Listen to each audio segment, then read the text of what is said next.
गंगा में धोया हुआ पाप आखिर कहाँ जाता है। एक बार एक ऋषि ने सोचा कि लोग पाप धोने के लिए सभी लोग गंगा जाते हैं।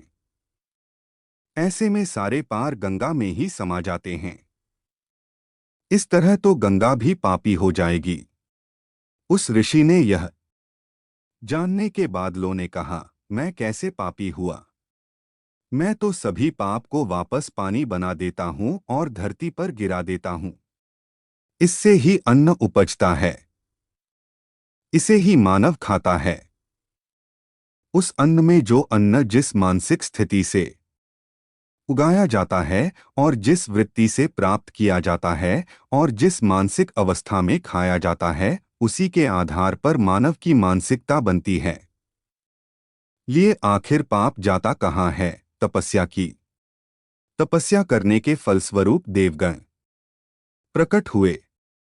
तब ऋषि ने उनसे पूछा कि गंगा में जो पापा धोया जाता है वह कहाँ जाता है। तब भगवान ने कहा कि चलो गंगा जी से ही पूछते हैं इस बारे में। ऋषि और भगवान दोनों ने ही गंगा जी से पूछा कि हे गंगे, सब लोग तुम्हारे यहाँ पाप धोते हैं तो इसका मतलब क्या आप भी पापी हुई। तब गंगा ने कहा कि मैं कैसे पापी हो गई। मैं तो सभी पाप लेकर समुद्र को अर्पित कर देती हूँ। इसके बाद ऋषि और भगवान समुद्र के पास गए और उनसे पूछा कि हे सागर, गंगा सभी पाप आपको अर्पित कर देती है तो क्या आप पापी हो गए।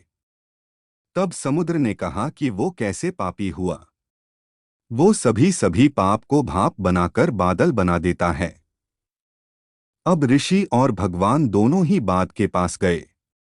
उनसे पूछा कि हे बादल, समुद्र पापों को भाप बनाकर बादल बना देते हैं तो क्या आप पापी हुए। बादलों ने कहा, मैं कैसे पापी हुआ। मैं तो सभी पाप को वापस पानी बना देता हूँ और धरती पर गिरा देता हूँ। इससे ही अन्न उपजता है। इसे ही मानव खाता है। उस अन्न में जो अन्न जिस मानसिक स्थिति से उगाया जाता है और जिस वृत्ति से प्राप्त किया जाता है और जिस मानसिक अवस्था में खाया जाता है, उसी के आधार पर मानव की मानसिकता बनती है।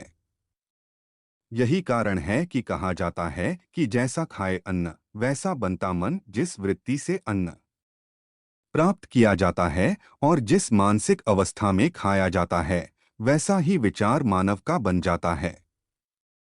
ऐसे में हमेशा भोजन शांत रहकर ही ग्रहण करना चाहिए। अन्न जिस धन से खरीदा जाए वह धन भी श्रम का होना चाहिए।